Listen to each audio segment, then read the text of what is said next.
نحمد ونصلی علی رسولہ الکریم اما بعد فاعوذ باللہ من الشیطان الرجیم بسم اللہ الرحمن الرحیم. لیسن نمبر 9 سورہ آل عمران. انشاءاللہ ہم شروع کرتے ہیں. اعوذ باللہ من الشیطان الرجیم بسم اللہ الرحمن الرحیم. انشاءاللہ آج ہم سورہ آل عمران کی آیت نمبر 52 سے شروع کریں گے. اعوذ باللہ من الشیطان الرجیم بسم اللہ الرحمن الرحیم. فلما احس عیسیٰ منہم الکفر قال من انصاری الی اللہ قال الحواریون نحن انصار اللہ آمنا باللہ واشہد بأننا مسلمون. اس کا ترجمہ ہے مگر جب حضرت عیسیٰ علیہ السلام نے ان کا کفر محسوس کیا تو کہنے لگے اللہ تعالیٰ کی راہ میں میری مدد کرنے والا کون ہے. حواریوں نے جواب دیا کہ ہم اللہ تعالیٰ کی راہ کی مددگار ہیں. ہم اللہ تعالیٰ پر ایمان لائے اور آپ گواہ رہیے کہ ہم تابعدار ہیں. اس آیت کا کیا تعلق ہے؟ جو ہمارا سبق چل رہا ہے اس سے کیا تعلق ہے؟ تو دیکھیں، جیسے کہ ہم ابھی تک سو فار آپ کو پتا ہے کہ ہم سورہ آل عمران میں کیا پڑھ رہے ہیں، وہ ان حالات کے بارے میں آیات ہیں جب نجران کا وفد آیا تھا اور آپ صلی اللہ علیہ وسلم سے عیسائی وفد تھا، اور وہ ان کا مقصد یہ تھا کہ آپ صلی اللہ علیہ وسلم سے دین کے بارے میں بحث مباحثہ کر کے آپ کو قائل کر لیں گے کہ ہمارا مذہب جو ہے وہ صحیح مذہب ہے. یہ ان کا مقصد تھا. اللہ سبحانہ تعالیٰ نے بہت سی آیات نازل فرمائی جس میں ان کے ساتھ حجت تمام کی گئی کہ اسلام سچا دین ہے، رسول اللہ صلی اللہ علیہ وسلم سچے نبی ہیں، اور پھر حضرت عیسیٰ علیہ السلام کی حقیقت کو بتایا گیا. ان کو دعوت اسلام پیش کی گئی اور حضرت عیسیٰ علیہ السلام کی اصل حقیقت بیان کی گئی کہ وہ اللہ کے بندے تھے، اللہ کے نبی تھے. آپ حضرت عیسیٰ علیہ السلام کی پیدائش کا واقعہ بیان ہوا اور خود عیسیٰ علیہ السلام کی زبان سے وہ الفاظ قرآن میں آئے جو کہ انہوں نے تبلیغ کرنے کے لیے ان کو کہے تھے کہ میں اللہ کا بندہ ہوں اور اللہ کا رسول ہوں. تو یہ سارے دلائل ابھی جو بتائے جا رہے ہیں مسلسل وہ عیسائیوں کو کہ عقیدے کو درست کرنے کے لیے صحیح حقیقت بتائی جا رہی ہے کہ حضرت عیسیٰ علیہ السلام کے بارے میں صحیح حقیقت کیا ہے. اب آج کے لیسن میں اب حضرت عیسیٰ علیہ السلام کی وفات، ان کا دنیا سے اٹھنا کس طرح سے ہوا تھا، اس کے بارے میں بتایا جائے گا انشاءاللہ. تو ہم پڑھتے ہیں فلما پس لما جب احسا محسوس کیا عیسیٰ علیہ السلام نے منہم سے یہاں پر مطلب وہ یہودی ہیں جو آپ حضرت عیسیٰ علیہ السلام کے زمانے میں موجود تھے، جن پر نبی بنا کے حضرت عیسیٰ علیہ السلام کو بھیجا گیا تھا، وہ بنی اسرائیل کے وہ لوگ. تو ان میں سے جو شر پسند تھے، جو کہ حضرت عیسیٰ علیہ السلام کے آنے سے خوش نہیں تھے کیونکہ ان کو وہ بدلا ہوا دین ہی پسند تھا جس پر وہ تھے. ان کے جو بگڑے ہوئے طریقے تھے وہ انہی پر قائم رہنا چاہتے تھے کیونکہ اس طرح ان کا دنیا کا فائدہ تھا. لوگوں کو وہ زیادہ تر علماء تھے جو ان کے پیچھے پڑے تھے کہ وہ عام لوگوں کو دھوکے میں رکھنا چاہ رہے تھے، ان کو حقیقت نہیں بتانا چاہ رہے تھے، اور تورات میں جو تبدیلیاں کی ہوئی تھی اور جس طرح سے وہ اپنی منمانی کا دین چلا رہے تھے وہ چاہ رہے تھے بس وہی قائم رہے. تو انہوں نے ان کو حضرت عیسیٰ علیہ السلام کا حق بتانا گوارا نہیں تھا.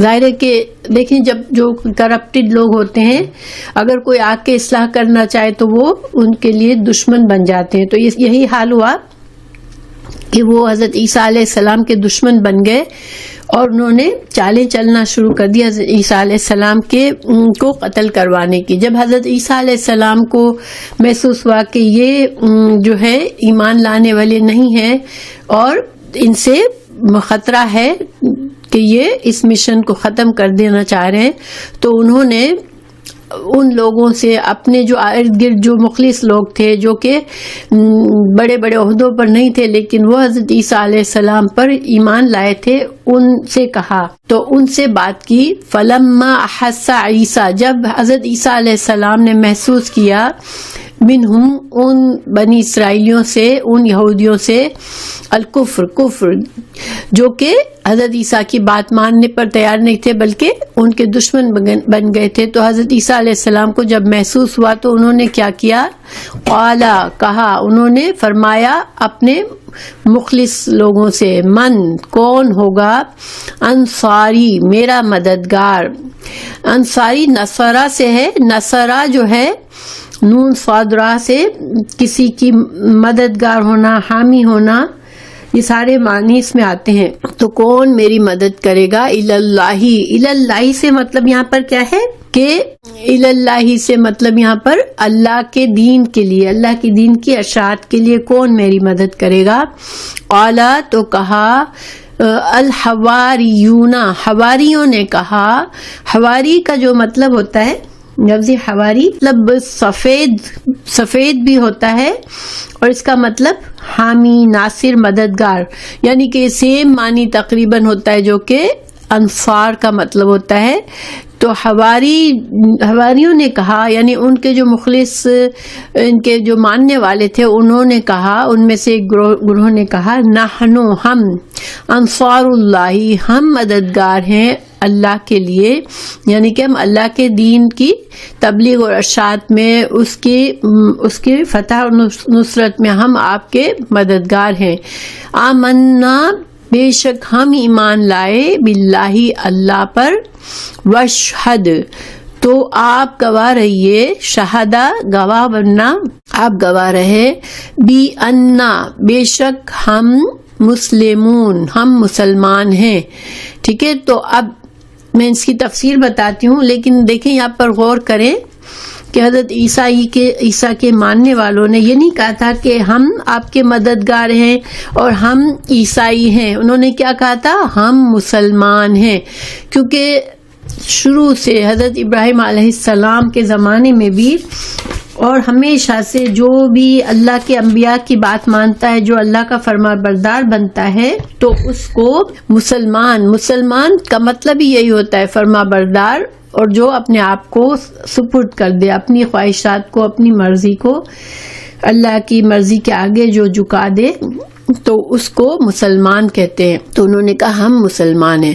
اچھا، اب اس آیت کو تھوڑا سا ہم سمجھتے ہیں کہ دیکھیں، جیسے کہ میں نے بتایا کہ حضرت عیسیٰ علیہ السلام کے دشمن ہو گئے لوگ، کیونکہ حضرت عیسیٰ علیہ السلام جب آئے تو انہوں نے بتایا کہ میں اللہ کا نبی ہوں اور میں تورات کی تصدیق کرنے والا ہوں، اور تمہارے لیے ان احکامات کو درست کرنے کے لیے آیا ہوں جن کو تورات میں بدل دیا گیا ہے۔ گویا کہ یہ انکشاف کیا انہوں نے کہ تورات جو ہمارے پاس ہے ابھی، اس کے احکامات بدلے ہوئے ہیں، وہ اس میں ہر چیز ایسی کہ ویسے نہیں جیسے اللہ سبحانہ تعالیٰ نے فرمائی تھی۔ تمہیں تورات میں جو کچھ بدل گیا ہے، میں تمہیں اس کو صحیح کرنے کے لیے آیا ہوں، اس کے صحیح احکامات بتانے آیا ہوں۔ اس کے علاوہ دیکھیں، ہمیں قرآن سے ہی پتہ چلتا ہے کہ اللہ سبحانہ تعالیٰ نے یہود پر غضب کے طور پر، ان کی کھلی نافرمانیوں کی وجہ سے ان پر کچھ بہت سختیاں کی تھی۔ ان کی شریعت بہت سخت ہے، ہمارے مقابلے میں یہودیوں کی شریعت بہت زیادہ سخت ہے۔ مثال کے طور پر دیکھیں، جب ہم کو دیکھیں، ہمیں حلال ذبیحہ کھانا ہوتا ہے، ٹھیک ہے، ہمیں جانور پر اللہ کا نام لے کے اس کو ذبح کرنا ہوتا ہے، گردن سے چھری پھیرنا ہوتا ہے، اور پھر وہ جانور ہمارے لیے حلال ہوتا ہے، پورا کا پورا جانور ہمارے لیے حلال ہوتا ہے۔ ان کے لیے حلال جانور کو بھی اللہ تعالیٰ نے ان کے اوپر سزا کے طور پر اس کی چربی ان پر حرام کر دی تھی، تو ان کو جانور کو حلال کر کے اس کی چربی کو الگ کرنا ہوتا تھا، اور پھر وہ چربی کے بعد کا جو بچا ہوا گوشت ہوتا تھا وہ کھا سکتے تھے۔ اس میں ان کے اور بھی بہت سی ان کے مذہب میں، ان کی شریعت میں بہت سی سختیاں اللہ کی طرف سے آئیں، اور کچھ سختیاں اللہ کی طرف سے نہیں تھی مگر انہوں نے جو تبدیلیاں ہوئی تھی کتاب میں، اس کی وجہ سے انہوں نے اپنی خود ساختہ سختیاں تھی جو کہ اللہ نے ان پر نہیں نازل فرمائی تھی، لیکن انہوں نے دین کا حصہ بنا لیا تھا۔ مثال کے طور پر قرآن ہی سے ہمیں پتہ چلتا ہے کہ حضرت یعقوب علیہ السلام تورات نازل ہونے سے پہلے تھے نا، بنی اسرائیل ان کا لقب تھا، حضرت ابراہیم علیہ السلام کے پوتے تھے، تو وہ حضرت موسیٰ سے بہت پہلے تھے، لیکن انہوں نے اونٹ کا گوشت وہ نہیں کھاتے تھے، اونٹ کا دودھ نہیں پیتے تھے، انہوں نے کسی وجہ سے، اپنی کسی صحت کی وجہ سے، کوئی اپنی ذاتی وجہ سے وہ نہیں کرتے تھے، لیکن انہوں نے بعد کے لوگوں نے اس کو حرام کر لیا اپنے اوپر کہ یہ چیز تو حرام ہے ہمارے اوپر، حالانکہ وہ حرام نہیں تھی۔ اسی طرح انہوں نے کچھ پابندیاں اپنے اوپر ڈالی تھی۔ تو بہرحال علماء جو تھے وہ انہی چیزوں سے خوش تھے، کیونکہ وہ حلال اور حرام کے فتوے دیتے تھے اپنی مرضی کے مطابق لوگوں کو، اور اس سے ان کا ایک طرح سے کاروبار چلتا تھا، لوگوں سے وہ پیسے بٹورتے تھے، اور جہاں جو حکم بتانا میں فائدہ ہوتا ہے وہ اس طرح سے وہ حکم بتاتے تھے۔ حضرت عیسیٰ علیہ السلام نے ان سے کہا کہ میں جو ہوں وہ تم پر جو سختیاں کی گئی تھی، اللہ کی طرف سے کچھ سختیاں ہوئی تھی تمہارے اوپر، تمہاری شریعت میں، جو کہ تمہارے باپ دادا کے جرائم کی وجہ سے ہوئی تھی، اور کچھ سختیاں تمہارے اوپر خود ساختہ سختیاں آ گئی ہیں، میں ان کو ہلکا کرنے آیا ہوں، تمہارے لیے آسانی کرنے کے لیے آیا ہوں۔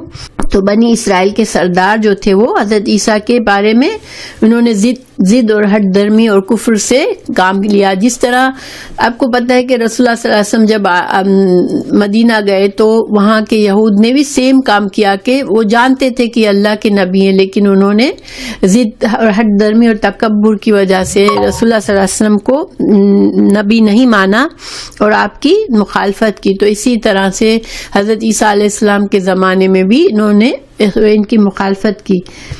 تو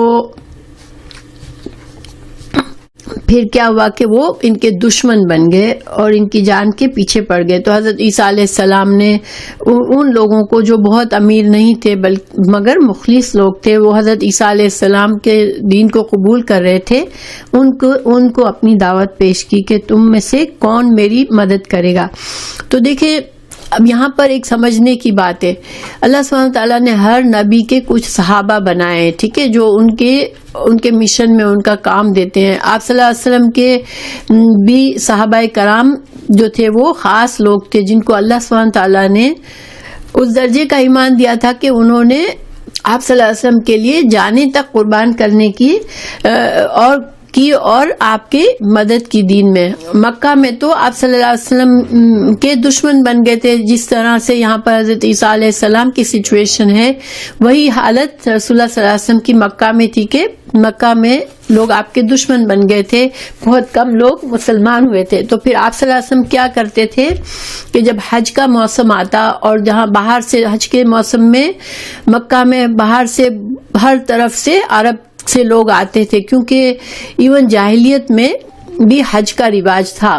اب کیونکہ حضرت ابراہیم علیہ السلام جب سے آئے تھے تو وہ حج جو ہے مسلمان اس وقت کے مسلمان کرتے تھے، تو پھر یہ ایک رسم بنی ہوئی تھی، ان کو پتا تھا کہ یہ خانہ کعبہ جو ہے وہ اللہ کا گھر ہے، حالانکہ انہوں نے اپنے اپنے بت بھی رکھے ہوئے تھے اس میں۔ تو ہر جگہ سے عرب سے قافلے آتے تھے حج کرنے کے لیے، اور ظاہری بات ہے وہ اپنا مشرکانہ طریقے سے حج کرتے تھے۔ جب آپ صلی اللہ علیہ وسلم کی بہت دشمنی بڑھ گئی قریش میں، تو آپ نے کیا کرنا شروع کیا کہ آپ حج کے قافلوں میں چلے جاتے تھے۔ جب لوگ حج کرنے کے لیے آتے تو آپ مینا میں چلے جاتے تھے، جہاں پہ یہ حاجیوں کے قافلے ہوتے تھے، ان کو آپ ان سے کہتے تھے کہ مجھے قریش جو ہے وہ اللہ کے دین کی، میں اللہ کا رسول ہوں اور مجھے اللہ کا پیغام لوگوں تک پہنچانا ہے، لیکن میری قوم مجھے اجازت نہیں دیتی، میری دشمنی کر رہی ہے، میری مخالفت کر رہی ہے، تو مجھے کون اپنے جگہ پر سہارا دے گا، مجھے اپنے ساتھ لے جائے تاکہ میں امن کے ساتھ، سکون کے ساتھ دین کی تبلیغ کروں۔ جب آپ صلی اللہ علیہ وسلم کی ان باتوں سے بہت سے قافلوں نے تو آپ کی بات نہیں مانی، لیکن جو مدینہ سے لوگ آئے تھے انہوں نے آپ کی اس دعوت کو قبول کیا اور وہ اس مسلمان ہوئے. اور پھر آپ کو پتہ ہے کہ انہوں نے آپ صلی اللہ علیہ وسلم کو دعوت دی کہ مدینہ میں آپ آ جائیں، ہم آپ کا ساتھ دیں گے. اور انہوں نے واقعی میں اپنی جان اور مال سے ہر طرح سے آپ صلی اللہ علیہ وسلم کا ساتھ دیا. اسی وجہ سے ان کو انصار مدینہ کہتے ہیں. وہ دین کے اس وقت مددگار تھے جب دین کے مسلمان بہت کمزور تھے. اس وقت انہوں نے آپ صلی اللہ علیہ وسلم کی مدد کی، اور انہوں نے اس طرح سے مدد کی کہ تاریخ میں اس کی کوئی مثال نہیں ملتی. انہوں نے آپ صلی اللہ علیہ وسلم نے بھائی چارہ کروایا تھا.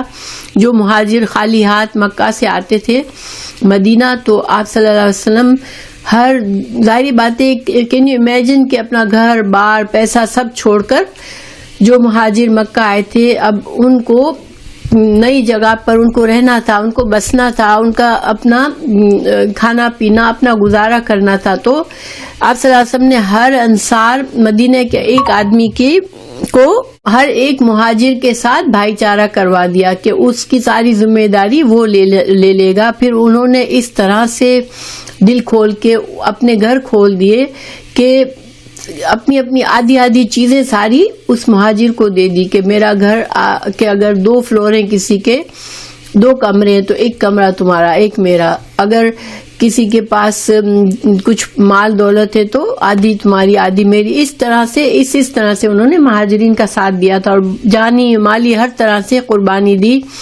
اور آپ کے ساتھ جنگیں لڑی، اپنی جانوں کی قربانی دی. تو یہ ان کو انصار اللہ کہا گیا. اور یہ اللہ سبحانہ تعالیٰ کا طریقہ ہے کہ ہر نبی کے لیے اللہ تعالیٰ ایسے مخلص ساتھی بناتا ہے.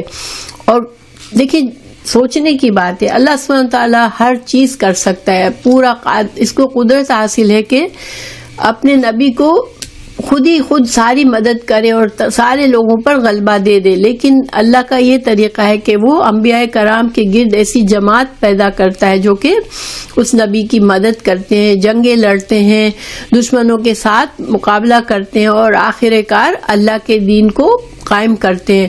تو ایسا کیوں ہے؟ کیوں اللہ تعالیٰ بندوں سے یہ کام لیتا ہے؟ تو دیکھیں اللہ سبحانہ تعالیٰ کی حکمت ہوتی ہے ہر کام میں. اللہ تعالیٰ ان بندوں کو اس طرح تیار کرتا ہے کہ نبی کے بعد وہ پھر نبی کا مشن جو ہوتا ہے وہ اس کو آگے لے کر چلتے ہیں. آپ کو پتہ ہے کہ صحابہ کرام نے پھر آپ صلی اللہ علیہ وسلم کے بعد دین کی اتنی خدمت کی اور اسلام کو ساری دنیا میں پھیلایا.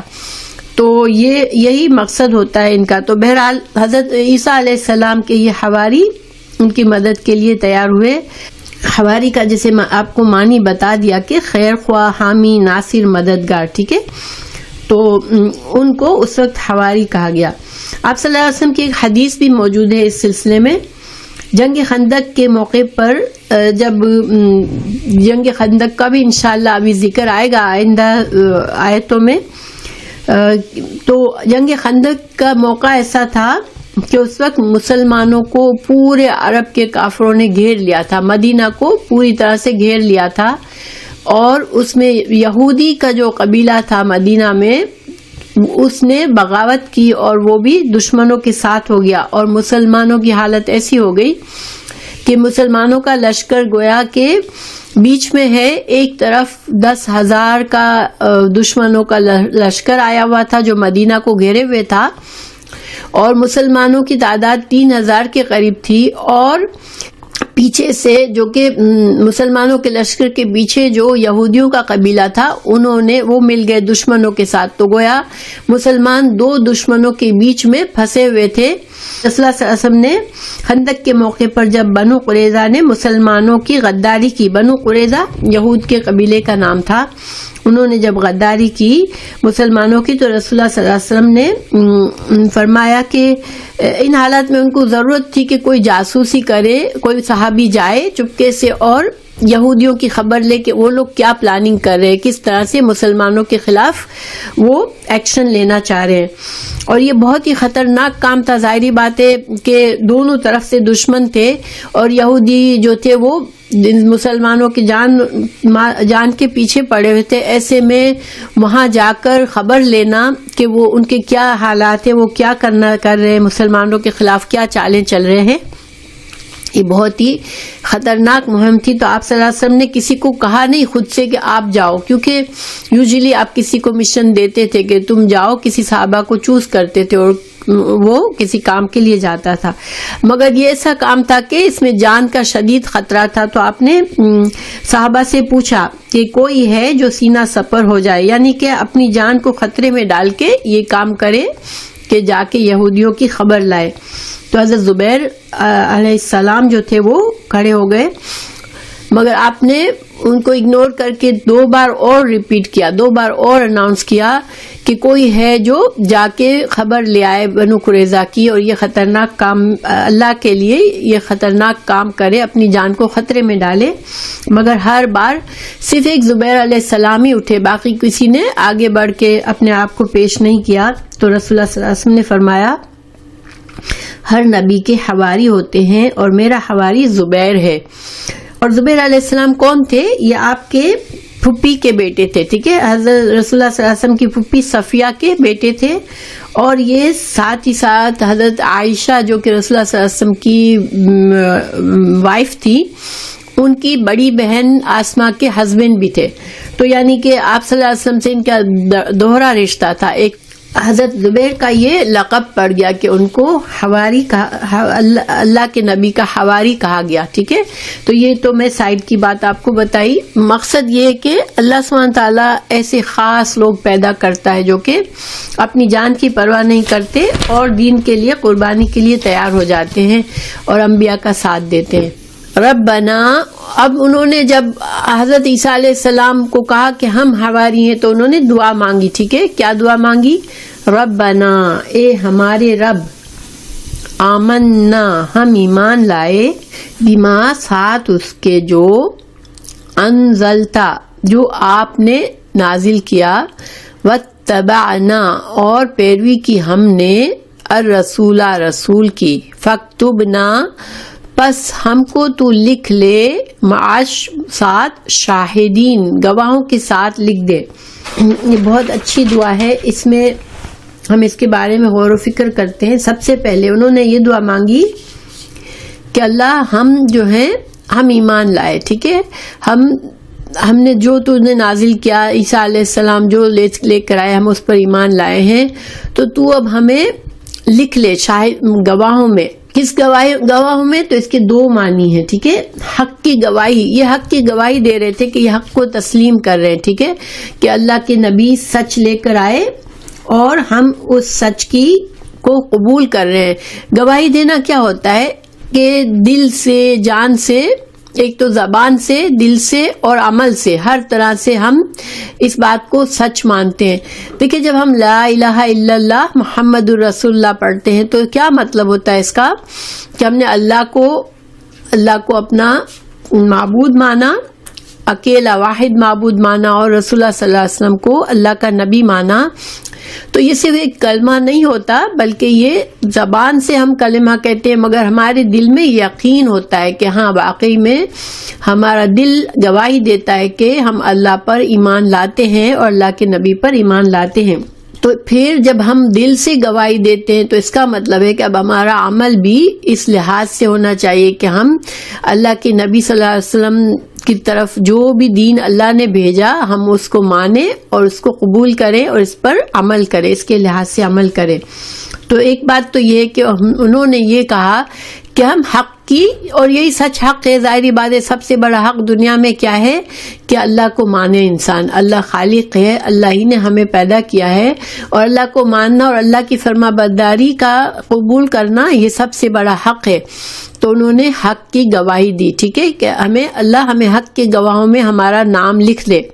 اس کا دوسرا معنی یہ ہے کہ حضرت عیسیٰ کے حواریوں نے، ان کو معلوم تھا تورات میں ان کو پتا تھا، آپ صلی اللہ علیہ وسلم کے صحابہ کرام کے بارے میں پتا تھا ان کو کہ اللہ تعالیٰ کے آخری نبی کے صحابہ کرام ہوں گے اور ان کی یہ خوبیاں ہوں گی، اور وہ ان کو اللہ تعالیٰ ان کے ایمان کی وجہ سے قیامت میں ان کو گواہ کی حیثیت دے گا. یعنی کہ امت مسلمہ، آپ کو پتہ ہے کہ امت مسلمہ تمام انبیاء کی تمام قوموں کے بارے میں گواہی دے گی کہ یہ نبی آئے اور ان کے قوموں نے ان کے ساتھ یہ سلوک کیا.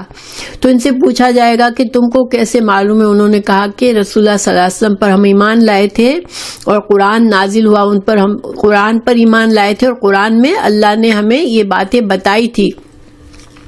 تو امت مسلمہ کو یہ اعزاز حاصل ہے کہ وہ تمام پچھلے انبیاء کے بارے میں بھی گواہی دیں گے، چونکہ یہ ایک بہت بڑی عزت والی بات ہے. تو انہوں نے دعا مانگی کہ اللہ ہمیں بھی ان امت مسلمہ کے گواہوں میں ہم کو بھی شامل کر لے، کیونکہ ہم بھی تیرے نبی کے دین کو مانتے ہیں، ہم اس کی گواہی دیتے ہیں. ٹھیک ہے، تو دو معنی کیا ہوئے؟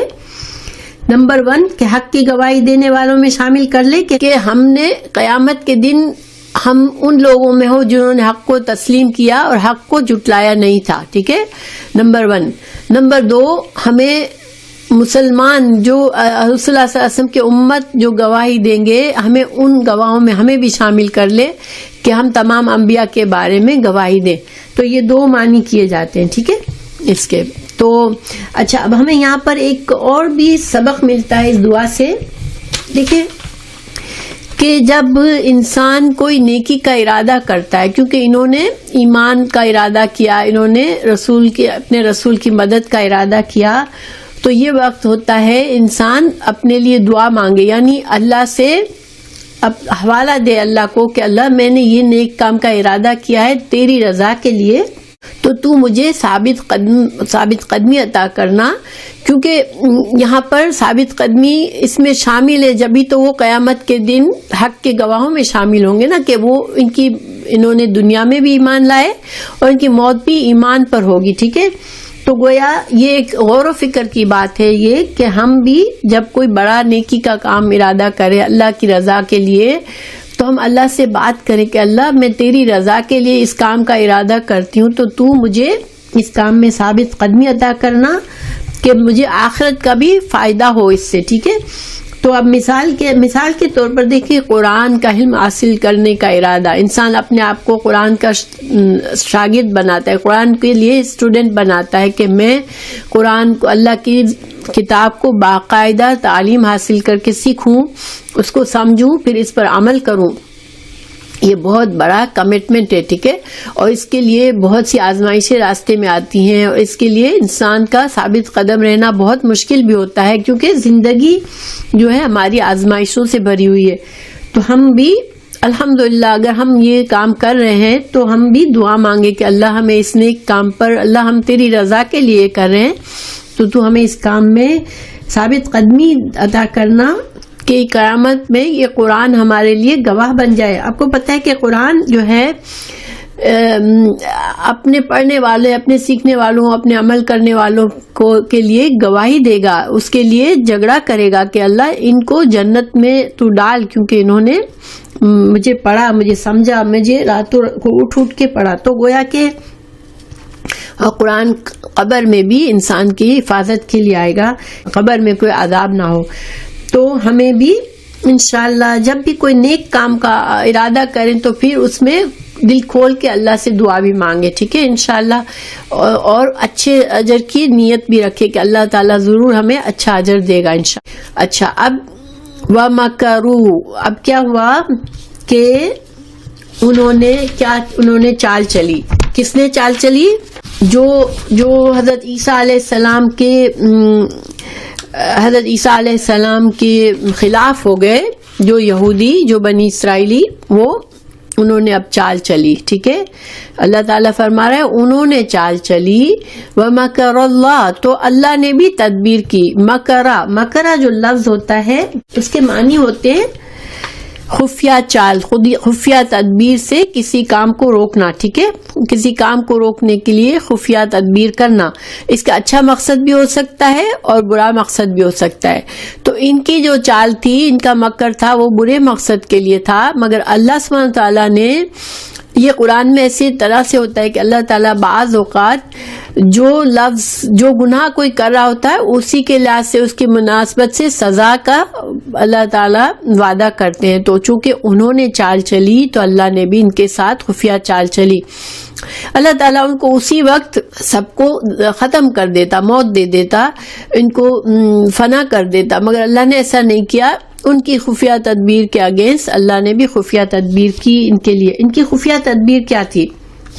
دیکھیں، انہوں نے یہ کیا کہ اس زمانے میں رومن حکومت تھی، جب حضرت عیسیٰ علیہ السلام پیدا ہوئے تھے تو رومیوں کی حکومت تھی، اور یہودی اسی میں رہ رہے تھے، رومیوں کے ماتحت ہو کے رہ رہے تھے، مگر ان کے جیسے چھوٹی چھوٹی ریاستیں، یا سمجھ لیں کہ جن لوگوں نے یہ بڑا اچھی طرح سے تعلقات بنا کے رکھے تھے، ان کی تھوڑا تھوڑا اپنے ایریا میں ان کو پاور حاصل تھا، اور وہ اسی کی وجہ سے اس کو لوز نہیں کرنا چاہ رہے تھے، اسی لیے انہوں نے اپنا دین بھی بدل کے رکھا تھا۔ تو انہوں نے کیا چالیں چلنا شروع کی کہ اس بادشاہ کے پاس جا کے انہوں نے حضرت عیسیٰ علیہ السلام کے خلاف اس کو بھڑکانا شروع کیا کہ یہ آدمی جو ہے یہ آپ کی سلطنت میں غداری کر رہا ہے، یہ لوگوں کو آپ کے خلاف بھڑکا رہا ہے، اور ہماری فیملیز میں لوگوں کو ایک دوسرے سے الگ کر رہا ہے۔ اور پھر ساتھ ساتھ انہوں نے کہا کہ یہ ان کے اوپر تہمت کیا لگائی کہ ولد الزنا ہے، نعوذ باللہ، کہ ان کی ماں کی بدکاری کی وجہ سے یہ پیدا ہوا ہے، اس کا کوئی باپ نہیں ہے۔ یہ ساری باتیں کر کے انہوں نے حضرت عیسیٰ علیہ السلام کے خلاف اس کو دشمن بنا لیا، ٹھیک ہے۔ جو حکمران تھا، رومی حکمران، اس کو انہوں نے اپنے ساتھ ملا لیا۔ کیا ہوا کہ اس نے اپنے سپاہیوں کو بھیجا کہ حضرت عیسیٰ علیہ السلام کو گرفتار کرے، اور ان کو سولی کا حکم دے دیا۔ اچھا، جب یہ سپاہی آئے حضرت عیسیٰ علیہ السلام کو لینے کے لیے، اللہ سبحانہ تعالیٰ نے حضرت عیسیٰ علیہ السلام کو آسمان پر اٹھا لیا، جسم اور جان کے ساتھ، جسم اور روح کے ساتھ ان کو اٹھا لیا، اور حضرت عیسیٰ علیہ السلام کی شبیہ کسی دوسرے آدمی پر ڈال دی۔ تو یہ تھی تدبیر اللہ کی۔ تو یہ آگے آیت میں آ رہا ہے انشاءاللہ۔ ان کو پتہ ہی نہیں چلا کہ وہ کیا، انہوں نے حضرت عیسیٰ علیہ السلام کو نہیں پکڑا ہے، اور اس طرح سے وہ اس دھوکے میں رہ گئے، جیسے شک میں مبتلا ہو گئے کہ ہوا کیا۔ حضرت عیسیٰ علیہ السلام، یہودی سمجھے کہ ہم نے حضرت عیسیٰ علیہ السلام کو سولی چڑھوا دیا، عیسائی کچھ اور شبے میں پڑ گئے، یعنی کہ دونوں جو تھے وہ شبہ میں پڑ گئے، کسی کو کچھ حقیقت سمجھ نہیں آئی کہ حضرت عیسیٰ علیہ السلام کے ساتھ ہوا کیا، ٹھیک ہے۔ اللہ تعالیٰ فرما رہا ہے کہ اللہ بہترین تدبیر کرنے والا ہے۔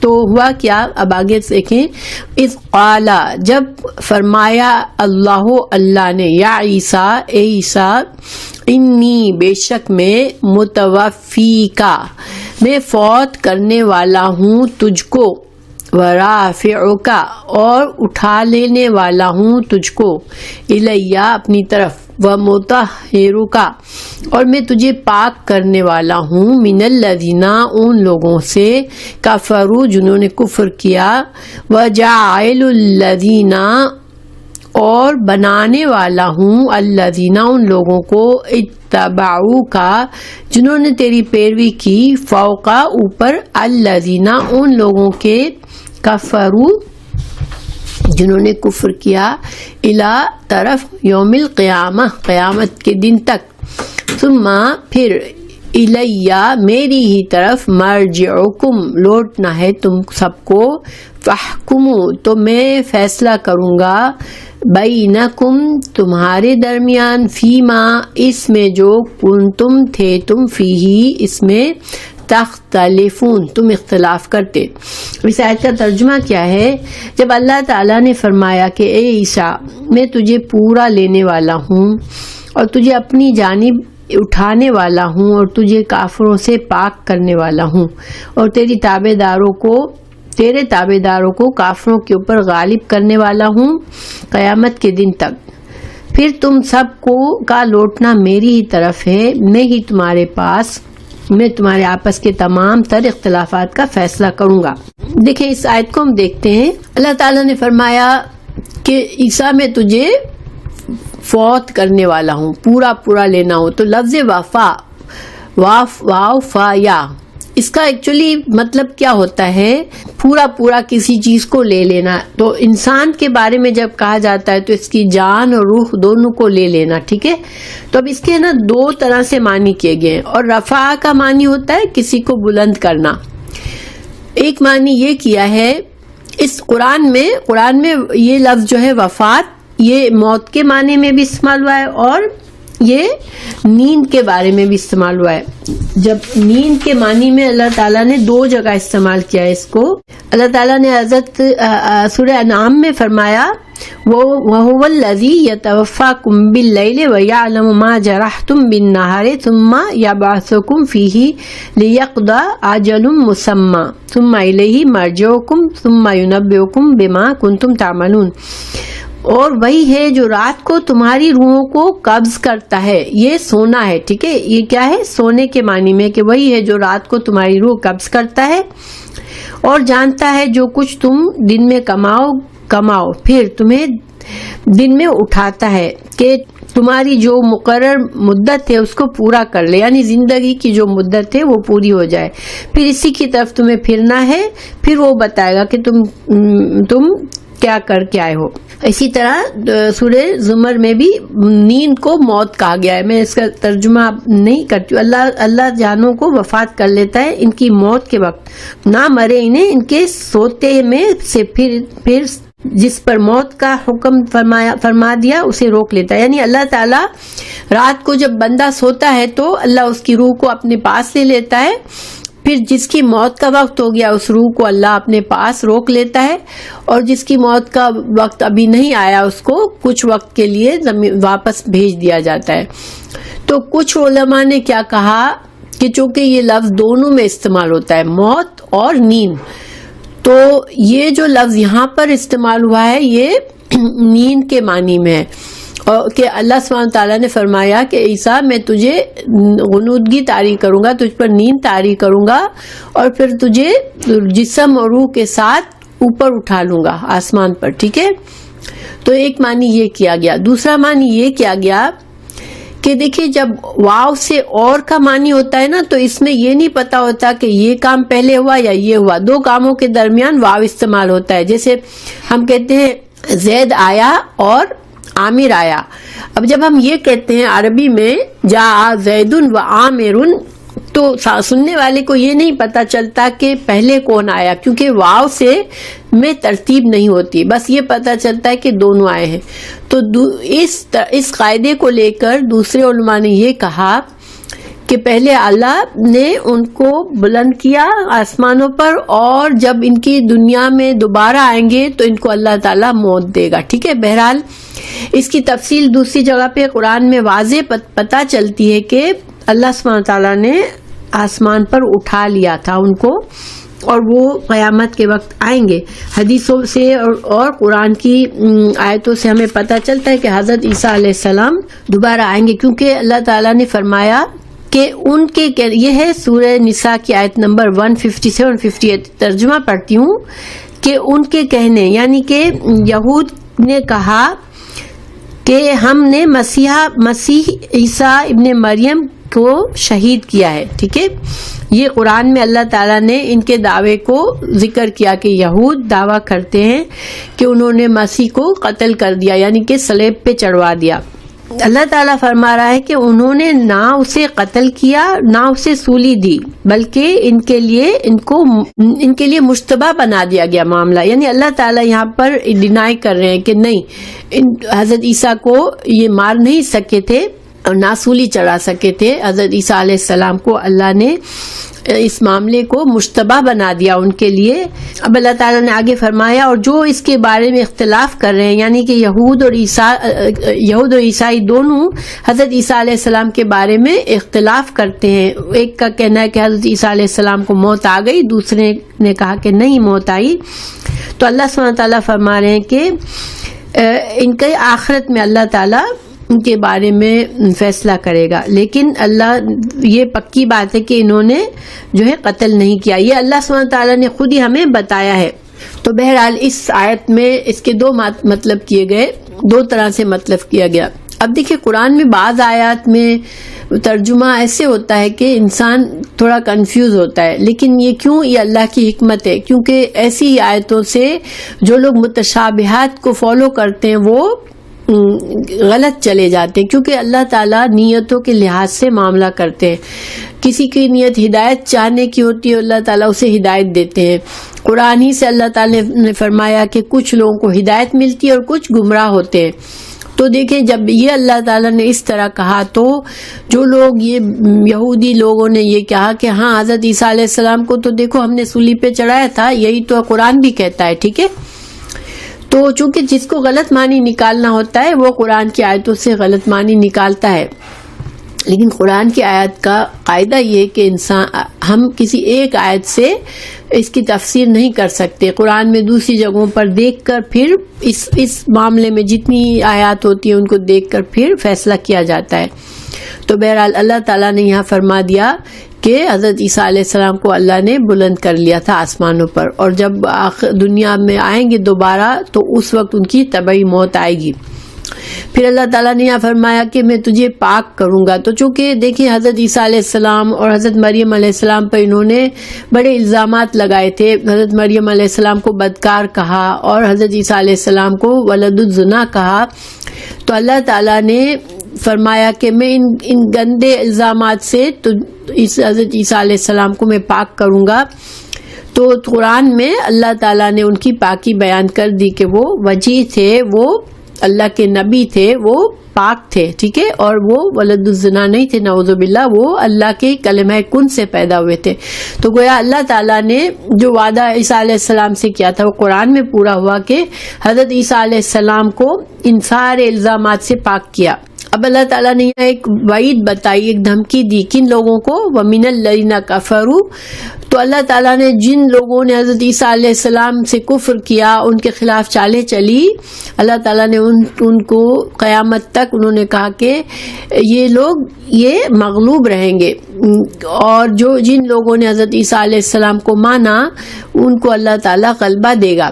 تو آپ دیکھیں یہودیوں کی ہم اگر تاریخ دیکھتے ہیں تو دنیا میں ان کے اوپر بڑے ظلم و ستم ہوئے، ان کو بڑا دبا کے رکھا گیا، اور یہ سارے عذاب تھا اللہ کی طرف سے ان کے اوپر۔ اور اب اس کے بھی دو معنی کیے ہیں کہ یہ اللہ نے جو وعدہ کیا کہ جو حضرت عیسیٰ کے ماننے والے ہیں ان کو غلبہ دے گا، تو وہ کس کو اللہ غلبہ دینے کی بات فرما رہے ہیں یہاں پر؟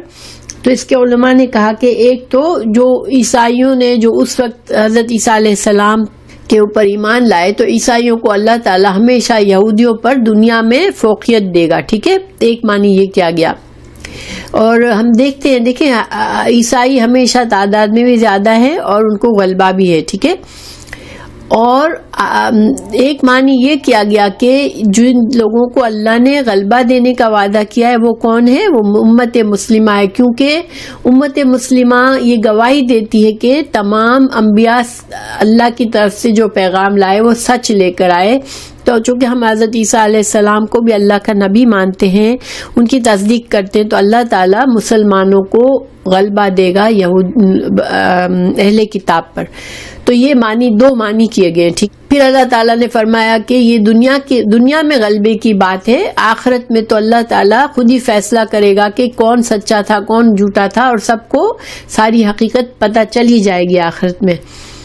تو پھر اللہ تعالیٰ آگے فرما رہے فَأَمَّا الَّذِينَ كَفَرُوا، تو جن لوگوں نے کفر کیا، فَأُعَذِّبُهُمْ، تو میں عذاب دوں گا ان کو، عذاب شدیداً، سخت، فی دنیا میں اور آخرت میں۔ تو یہ اللہ کا قانون ہے کہ جو انبیاء آتے ہیں اور انبیاء کے ساتھ جو مخالفت کرتے ہیں، جو لوگ کفر کرتے ہیں، اللہ تعالیٰ ان کو دنیا اور آخرت میں ان سے ناراض ہوتا ہے، ان کو عذاب دیتا ہے. اور ہمارے قرآن میں بہت سی ایسی قوموں کی مثال آئی جنہوں نے بھی انبیاء کا کفر کیا، وہ تباہ کی گئی دنیا میں بھی. تو اللہ تعالیٰ دنیا میں بھی ان کو سزا دیتا ہے، اور دنیا اور آخرت میں تو ان کا کوئی ناصر نہیں ہوگا. دنیا میں تو چلو پھر بھی کسی کا عذاب آیا تو کوئی نہ کوئی کچھ نہ کچھ مدد کر دیتا ہے، مگر آخرت میں ایسے لوگوں کا کوئی مددگار نہیں ہوگا اور وہ سزا بھگتیں گے. یہ ان کے اوپر یہ اللہ کا قانون بتا دیا گیا یہاں کہ جو لوگ نافرمانی کرتے ہیں تو وہ پھر ان کا حشر یہی ہوتا ہے کہ دنیا میں بھی وہ رسوا ہوتے ہیں اور آخرت میں بھی وہ اللہ کے عذاب ان کو ہوگا. اور اما الذین، اور وہ لوگ جنہوں نے جو ایمان لائے، وعملوا، اور جنہوں نے عمل کیے صالحات نیک، فیوفیہم، تو وہ پورا دے گا ان کو. دیکھیں پورا دے گا. وفات کے لیے جو لفظ آیا تھا وہیں بھی یہ بھی یہاں آیا، کیونکہ جب انسان کی وفات ہوتی ہے تو اس کی جان، اس کی روح اور جسم دونوں سے جان نکل جاتی ہے، تو اس لیے پورا لے جانے کا مطلب پر وفات بولا جاتا ہے. تو بہرحال اللہ تعالیٰ فرما رہے ہیں کہ جو نیک لوگ ہیں ان کو اللہ تعالیٰ پورا بدلہ دے گا، ان کے اجورہم، ان کا اجر. واللہ، اور اللہ تعالیٰ لا یحب، نہیں ہے محبت رکھتا، الظالمین، ظالموں سے محبت نہیں رکھتا جو کہ انبیاء کی مخالفت کرتے ہیں اور اللہ کی نافرمانی میں زندگی گزارتے ہیں، اپنے اوپر ظلم کرتے ہیں. یہ ظالم یہاں پر خود انسان کے اپنے اوپر ظلم کے لیے آیا ہے، کیونکہ اللہ تعالیٰ کو تو کوئی کچھ نہیں نقصان دے سکتا. جو انسان اللہ کی نافرمانی کرتا ہے وہ اصل میں اپنے نفس پر ظلم کر رہا ہوتا ہے.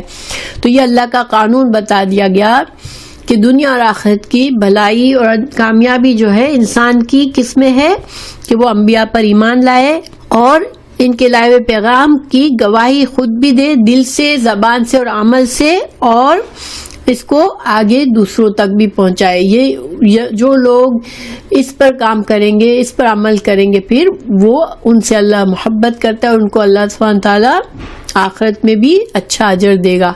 ذالک، یہ خبریں یعنی یہ سارے واقعات اللہ تعالیٰ رسول اللہ صلی اللہ علیہ وسلم کو فرما رہے ہیں کہ یہ ساری باتیں نتلوہ، ہم پڑھتے ہیں، علیکا، آپ پر، من الآیاتی، یہ ساری آیات، والذکری، اور نصیحت، الحکیم، حکمت والی.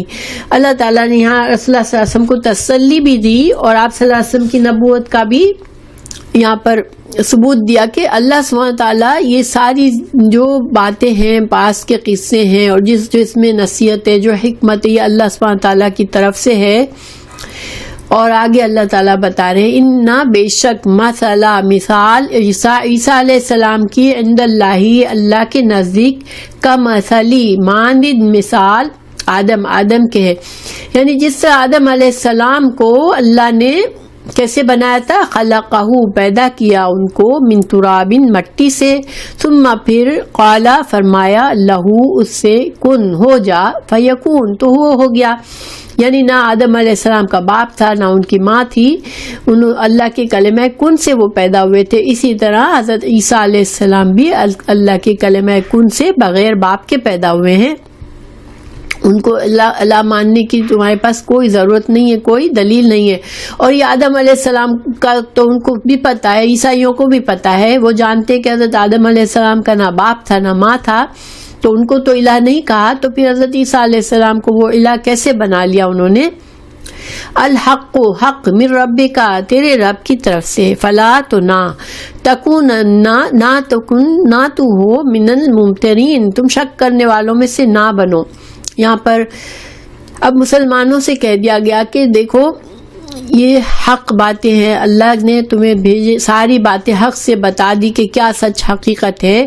تو اب یہ ان کی جو بھی بحث مباحثہ، جھوٹی باتیں پیش کرتے ہیں، جھوٹی دلیلیں پیش کرتے ہیں، تم ان پر ان سے اپنے ایمان میں شک میں نہ پڑ جاؤ. ٹھیک ہے, جب انسان کو ایک بار ایمان آ گیا, اللہ کے سچ کو, حق کو مان لیا, پھر لوگوں کی افواہوں سے اس کو اپنے ایمان میں شک نہیں لانا چاہیے.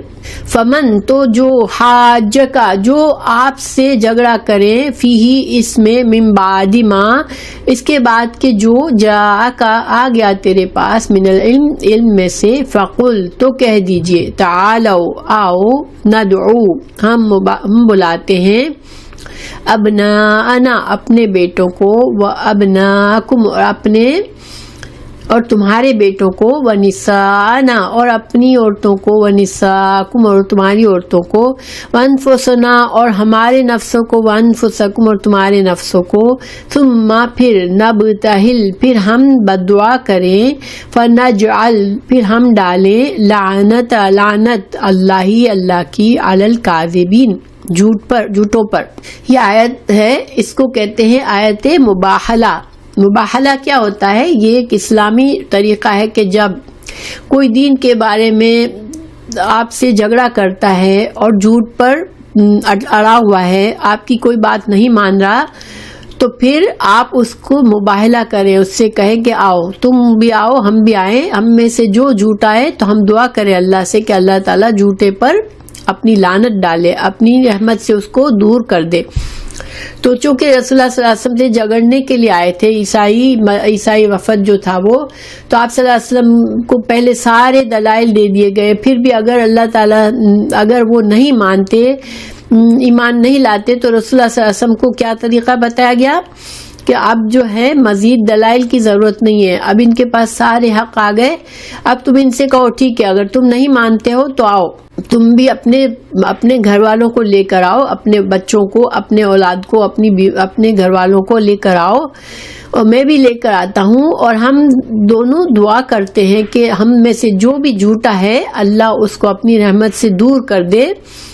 تو پھر کیا ہوا تھا کہ عیسائی جو تھے وہ ڈر گئے تھے. جب آپ صلی اللہ علیہ وسلم, حدیث ہے کہ اس آیت کے بعد آپ صلی اللہ علیہ وسلم حضرت علی, حضرت فاطمہ, امام حسن حسین کو لے کر آئے اور ان سے کہا تم بھی اپنے گھر والوں کو لے کر آؤ اور ہم مباحلہ کرتے ہیں.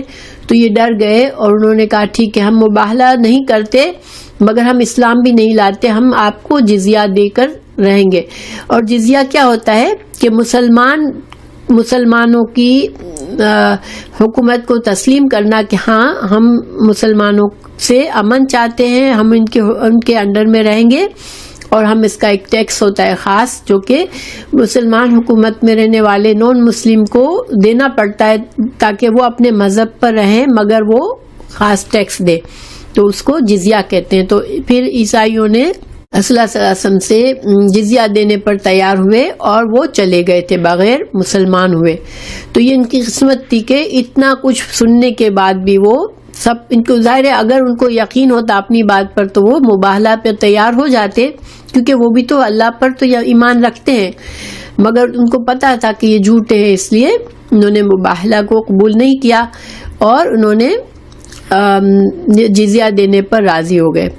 پھر اللہ تعالیٰ فرما رہے ہیں اِنَّا, بے شک, ہذا, یہ, لَهُوَ الْقَصَص, یہ قصے, الحق, سچے ہیں, وَمَا مِنِ إِلَٰهٍ, نہیں ہے کوئی الہ, إِلَّا اللَّهُ, مگر اللہ, وَإِنَّا, اور بے شک, اللہ, لَهُوَ, البتہ وہ, العزیز, زبردست ہے, اور حکیم, حکمت والا ہے.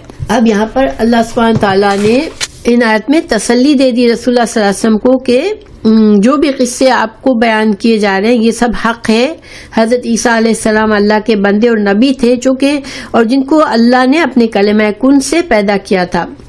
تو اب عیسائی جو ہے وہ گھڑی ہوئی کہانیوں کو سن کر کسی شک میں نہ پڑے, یعنی کہ عیسائیوں نے جو گھڑی ہوئی ہیں اپنی داستانیں حضرت عیسیٰ کے بارے میں, تم اب ان کو لے کے شک میں نہیں پڑنا, کیونکہ یہ قصے اللہ کی طرف سے, اور یہ اللہ زبردست ہے اور اللہ حکمت والا ہے. فَإِن تَوَلَّوْا, پھر اگر وہ منہ موڑ جاتے ہیں, فَإِنَّ اللَّهَ, تو بے شک اللہ تعالی, علیم, علم والا ہے, اور بالمفسدین, ان کے فساد سے اللہ جانتا ہے. اور یہ ایک طرح سے دھمکی ہے کہ ان کو ان کے فساد کا بدلہ ملے گا یہ ایک طرح سے اللہ سبحانہ تعالیٰ نے اپنے رسول اللہ صلی اللہ علیہ وسلم کو اور مسلمانوں کو مزید تسلی دی کہ ان کا اگر یہ آج مفسد بن رہے ہیں، آج فساد کر رہے ہیں، آج گناہ کر رہے ہیں، آج قبول نہیں کرے ایمان کو، تو تم ان کی فکر نہیں کرو.